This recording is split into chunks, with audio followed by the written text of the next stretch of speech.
नमस्कार दर्शक बंधु आपणकर जदि मीन राशि होइथाए तेबे एही भिडियोटी आपणक पई बहुत अधिक गुरुत्वपूर्ण रहिछि कारण एही जून मासटी गोटे एमिति मास हेबा पई जाउछि जेउ मासरे समस्त शुभ ग्रह करुछंती निज चलन रे परिवर्तन एवं एमिति गोटे महापरिवर्तन हेबो दीर्घ 60 वर्ष परे जी बदलाइब आपणकर भाग्य एवं भविष्यत को एवं देवगुरु बृहस्पति विराजमान हेउछंती शनिंक ठारू त्रिकोण रे एवं ता सहित सूर्य शनि पिता पुत्र बनाउछंती जुगलबंदी जेउ कारणरू आम मानक भाग्य उपरे निश्चित भावरे पड़िबा पाई जाउची विराट प्रभाव तेणुकरी एही मासटी आपणको उच्चकु नहीं पारे बा आपणको नीचकु मध्य पठाई पारे।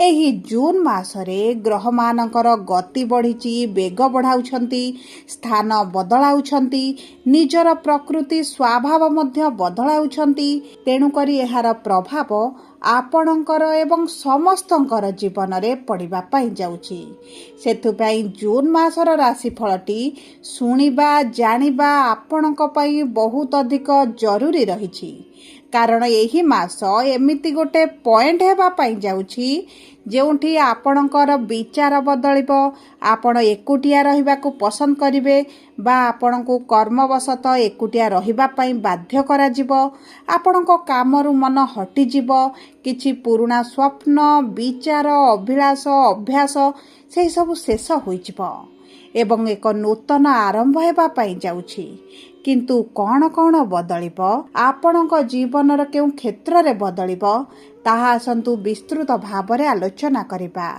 किंतु भिडियोटी आरंभ करिबा पूर्वरु जदि आपणकर भी मीन राशि होइथाए एवं आपण भी ईश्वरंकु आंतरिक भक्ति एवं विश्वास करंती तेबे भिडियोटी को लाइक करंतु कमेंट बॉक्स रे जय जगन्नाथ जय मां लक्ष्मी अवश्य लिखि दियंतु ता सहित आम सह जोगाजोग करिबा पई वीडियोर मध्य भाग रे को व्हाट्सएप नंबर टी दिया जायछि जे नंबर सहाय्य रे आपण आम सह जोगाजोग करी निजर नूतन कुंडली प्रस्तुत करि परिबे कुंडली विश्लेषण कराई परिबे जातक गणना कराई परिबे किंबा आपणकर चाकरी विवाह व्यवसाय प्रेम संपर्क शिक्षा स्वास्थ्य संतान को नहीं किछि समस्या रहिछि ताहार सहजरे एवं स्वल्प मूल्य रे समाधान करि परिबे सेतिपई आपण आम सह वीडियोर शेष पर्यंत जोड़ी होई रुहंतु एवं व्हाट्सएप नंबर माध्यम रे आम सह जोगाजोग करी खूब कम मूल्य रे आपणक समस्यार समाधान करंतु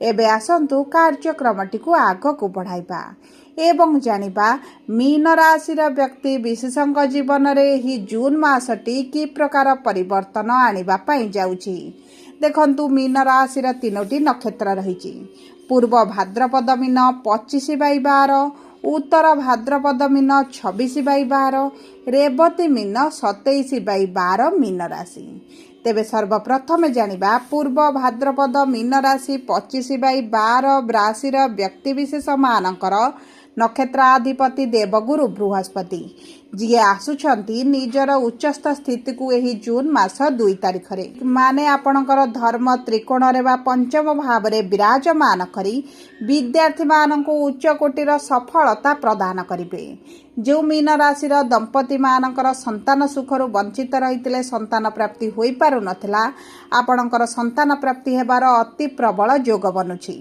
एही जून 2 तारिख रु अक्टोबर 31 पर्यंत आपणक पई अति उत्तम समय रहइबो संतान प्राप्ति होई पारे संतानक माध्यम रे धन मान प्रतिष्ठा वृद्धि होई पारे संतान जदि आपणक ठारू दूर रहउतिले तेबे मध्य आपणक सहित निकटतरता बढ़िबो एवं सबुठारू बड़ कथा हेउची जदि आपणक गृहर बड़ पुत्र सहित किछि समस्या चलीथिला तेबे सेही समस्या गुड़िक दूर हो एवं जो मानकर प्रेम संपर्क रे समस्या आसुथिला प्रेम संपर्क विच्छेदर परिणत हेउथिला किंबा संपर्क रे दूरता बढ़ी जाइछि कथावार्ता बंद हो जाइछि एवं विभिन्न समय रे छोट छोट कथा को नहीं झगड़ा मनमालिन्य मतभेद चलीथिला सेमानक संपर्क रे आसीबो मधुरता ଏବଂ ତା ସହିତ ଆପଣଙ୍କ ପ୍ରେମ ସମ୍ପର୍କକୁ ଯଦି ବିବାହରେ ପରିଣତ କରିବା ପାଇଁ ଚାହୁଁଛନ୍ତି ତେବେ ମଧ୍ୟ ଅତ୍ୟନ୍ତ ଶୁଭ ଫଳ ଆପଣଙ୍କୁ ପ୍ରାପ୍ତ ହେବ।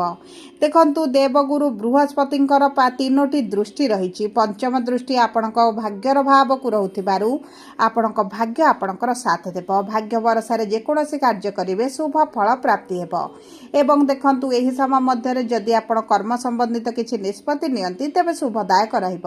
କିନ୍ତୁ ଉଚ୍ଚକୋଟୀର ନିଷ୍ପତ୍ତି ନ ନେବା କିମ୍ବା ଅର୍ଥକୁ ଯଦି ଅର୍ଥ ପାଇଁ ଲଗାଉଛନ୍ତି, ଟଙ୍କାରୁ ଟଙ୍କା କମାଉଛନ୍ତି, କୌଣସି ଜାଗାରେ ଇନଭେଷ୍ଟ କରୁଛନ୍ତି, ତେବେ ବୁଝି ବିଚାରି ଆପଣ କାର୍ଯ୍ୟ କରିଲେ ଆପଣଙ୍କୁ ଉତ୍ତମ ଫଳ ପ୍ରାପ୍ତି ହେବ।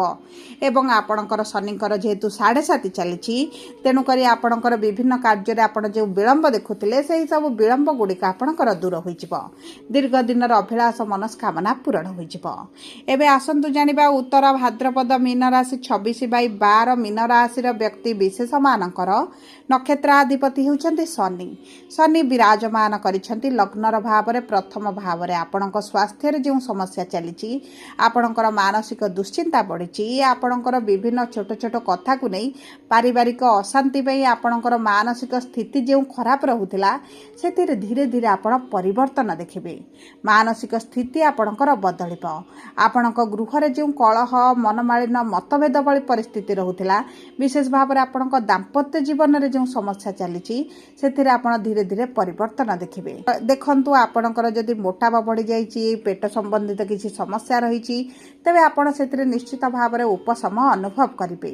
ତା ସହିତ ଶନିଙ୍କର 3ୟ ଦୃଷ୍ଟି 3ୟ ଭାବକୁ ଥିବା କାରଣରୁ ଆପଣଙ୍କର ଯଦି ଅନଲାଇନ୍ ରିଲେଟେଡ୍ କିଛି କାର୍ଯ୍ୟ କରୁଛନ୍ତି, IT ସେକ୍ଟର, AI ଫିଲ୍ଡରେ କାର୍ଯ୍ୟରତ ଅଛନ୍ତି, ତେବେ ଆପଣଙ୍କ କର୍ମକ୍ଷେତ୍ରରେ କିଛିଟା ସମସ୍ୟା ଦେଖାଦେଇପାରେ। ଚାକିରି ଚାଲିଯିବାର ମଧ୍ୟ କିଛିଟା ସମ୍ଭାବନା ରହିଛି। ତେଣୁକରି ଏହିସବୁ କ୍ଷେତ୍ରରେ ଯଦି ଆପଣଙ୍କର ଚାକିରି ଉପରେ ବିଶେଷ ଭାବରେ ଧ୍ୟାନ ଦିଅନ୍ତି, ତେବେ ଆପଣଙ୍କ ପାଇଁ ଉତ୍ତମ ରହିବ। କିମ୍ବା ଆପଣ ନୂତନ ଚାକିରି ନ ମିଳିବା ପର୍ଯ୍ୟନ୍ତ ପୁରୁଣା ଚାକିରି ଯଦି ନ ବଦଳାଇବା ପାଇଁ ଚିନ୍ତା କରନ୍ତି, ତେବେ ମଧ୍ୟ ଆହୁରି ଉତ୍ତମ ରହିବ। ଏବଂ ଦେଖନ୍ତୁ, ଅନଲାଇନ୍ରେ ଯଦି ଆପଣଙ୍କର କିଛିଟା ସମସ୍ୟା ହେଉଛି କିମ୍ବା ଆପଣଙ୍କ ବ୍ୟବସାୟ ହେଉ, ସୋସିଆଲ ମିଡ଼ିଆ ହେଉ, ଆପଣଙ୍କ ଇମେଜ୍ ଖରାପ ହେଉଛି କିମ୍ବା ଆପଣଙ୍କୁ କୌଣସି ନା କୌଣସି କାରଣବଶତଃ ନିନ୍ଦା ଅପବାଦ ଶୁଣିବା ପାଇଁ ପଡ଼ୁଛି, ତେବେ ଆପଣ ଏହି ସମୟ ମଧ୍ୟରେ ଧୈର୍ଯ୍ୟ ଧରନ୍ତୁ, ସାଇଲେଣ୍ଟ ରୁହନ୍ତୁ ଏବଂ ଚେଷ୍ଟା କରନ୍ତୁ ଆପଣଙ୍କର ଛବିଟିକୁ, ଆପଣଙ୍କର ଇମେଜକୁ କିଭଳି ଭଲ ରଖିବା ପାଇଁ। ଯଦି ଆମେ ଆପଣଙ୍କ କର୍ମକ୍ଷେତ୍ରକୁ ଦେଖିବା, ତେବେ ଆପଣଙ୍କୁ ନୂତନ କାର୍ଯ୍ୟର ସୁଯୋଗ ମଧ୍ୟ ପ୍ରାପ୍ତ ହେବ। ଯେଉଁମାନେ ଚାକିରିର ସନ୍ଧାନରେ ରହିଛନ୍ତି, ଚାକିରି ମିଳିପାରୁନଥିଲା, ଆପଣଙ୍କୁ ଚାକିରି ମଧ୍ୟ ପ୍ରାପ୍ତ ହେବ। ବିଦେଶ ଯିବାର ଯୋଗ ଅଛି କିମ୍ବା ଆପଣ ଯଦି କିଛି ସମାଜ ବିରୋଧୀ କାର୍ଯ୍ୟରେ ଲିପ୍ତ ରହିଛନ୍ତି, ତେବେ ଆପଣଙ୍କର କିଛିଟା କାନୁନି କୋର୍ଟ କଚେରୀ କେସ୍ରେ ମଧ୍ୟ ଲିପ୍ତ ହୋଇପାରନ୍ତି। ଏହି ସମୟରେ ଆପଣଙ୍କୁ ଟିକେ ସଚେତନ ରହିବାକୁ ପଡ଼ିବ, ସଜାଗ ରହିବାକୁ ପଡ଼ିବ। ଏବେ ଆସନ୍ତୁ ଜାଣିବା ରେବତୀ ମୀନ ରାଶି 27/12 ମୀନ ରାଶିର ବ୍ୟକ୍ତିବିଶେଷମାନଙ୍କର ବୁଧ ହେଉଛନ୍ତି ନକ୍ଷତ୍ରାଧିପତି, ବିରାଜମାନ କରିଛନ୍ତି 4ର୍ଥ ଭାବରେ, କେନ୍ଦ୍ର ଭାବରେ ଏବଂ ସ୍ୱୟଂର ରାଶିରେ। ଦେଖନ୍ତୁ, ଆପଣ ଯଦି କିଛି ଜମି, ଭୂମି, ଯାନ, ବାହନକୁ ନେଇ କିଛିଟା କାର୍ଯ୍ୟ କରିବା ପାଇଁ ଚାହୁଁଛନ୍ତି, ତେବେ ଉତ୍ତମ ଫଳ ପ୍ରାପ୍ତି ହେବ।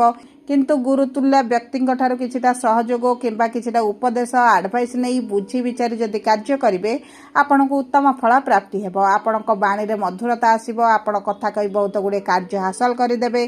ଆର୍ଥିକ ସ୍ଥିତିରେ ପରିବର୍ତ୍ତନ ଆସିବ। ଋଣ କରଜ ସୁଝିବା ପାଇଁ ସକ୍ଷମ ହେବେ।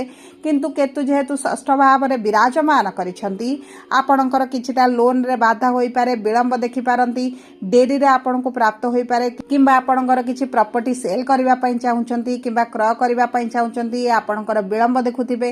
କିନ୍ତୁ ଏହି ସମସ୍ୟା ଆପଣଙ୍କର ଜୁନ୍ର ଶେଷ ସୁଦ୍ଧା ବା 15 ଜୁନ୍ ପରଠାରୁ ନିଶ୍ଚିତ ଭାବରେ ପରିବର୍ତ୍ତନ ଆସିବ। ଆପଣଙ୍କ କର୍ମକ୍ଷେତ୍ରରେ ପରିବର୍ତ୍ତନ ସହିତ ଆର୍ଥିକ କ୍ଷେତ୍ରରେ ଆପଣ ପରିବର୍ତ୍ତନ ଦେଖିବେ। ଯଦି ଆପଣ ବିଦେଶ ଗସ୍ତ କରିବା ପାଇଁ ଚାହୁଁଥିଲେ, ତେବେ ଆପଣଙ୍କୁ ଉତ୍ତମ ସମୟ ରହିଛି, ଉତ୍ତମ ସୁଯୋଗମାନ ପ୍ରାପ୍ତି ହେବ। ଯାହା ବାଧା ବିଘ୍ନ ରହିଥିଲା ତାହା ଦୂର ହୋଇଯିବ। ମାତାଙ୍କ ସ୍ୱାସ୍ଥ୍ୟରେ ବିରାଟ ପରିବର୍ତ୍ତନ ଦେଖିବେ। ମାଙ୍କ ସ୍ୱାସ୍ଥ୍ୟକୁ ନେଇ ଯଦି ଆପଣ ଚିନ୍ତିତ ରହୁଥିଲେ, ତେବେ ଚିନ୍ତାର କୌଣସି ଆବଶ୍ୟକତା ନାହିଁ। ଏବଂ ଦେଖନ୍ତୁ, ଆପଣଙ୍କର ଯଦି ବିବାହରେ ବିଳମ୍ବ ଦେଖୁଥିଲେ, ବିବାହ ହୋଇପାରୁନଥିଲା, ତେବେ ଆପଣଙ୍କର ବିବାହ ହେବାର ମଧ୍ୟ ସମ୍ଭାବନାଟି ଦେଖାଯାଉଛି। ଆପଣଙ୍କର ବିବାହ ଫାଇନାଲ ହୋଇ ରହିପାରେ କିମ୍ବା ଆପଣଙ୍କର ବିବାହ ମଧ୍ୟ ଠିକ୍ ହୋଇପାରେ। ता सहित जो मानकर द्वितीय विवाह समस्या आसूची से मानकर मध्य से समस्या गुड़िक दूर हो जेहेतु मंगलकर सप्तम दृष्टि आपणकर बह आसुवा बाधा विघ्न गुड़िक दूर हो गृह मांगलिक कार्य शुभ कार्य अनुष्ठित होगापी जाऊँगी सबुपर देखु अशुभत्व को दूर कर शुभाशुभ फल वृद्धि करने आपण विष्णु सहस्र नाम पाठ करूँ कि श्रवण करूँ गुरुंर बीज मंत्र 108 थर पाठ करूँ शनिवार दिन कला रंगर जिनिस किछिटा दान करूँ बुधवार दिन गोमाता को रुटी गुड़ खावाई दिंतु गणेश पाखे दुब घास लड्डू अर्पण करूँ सूर्य देवता को प्रातः समय जल अर्पण करूँ आपण अति उत्तम रदि आपणकर मीन राशि होता है वीडियोटी किभली लगला कमेंट बॉक्स रे लिखि जणातु जदि आपणक प्रियजनकर मीन राशि होता है वीडियोटी तांको सहित शेयर करंतु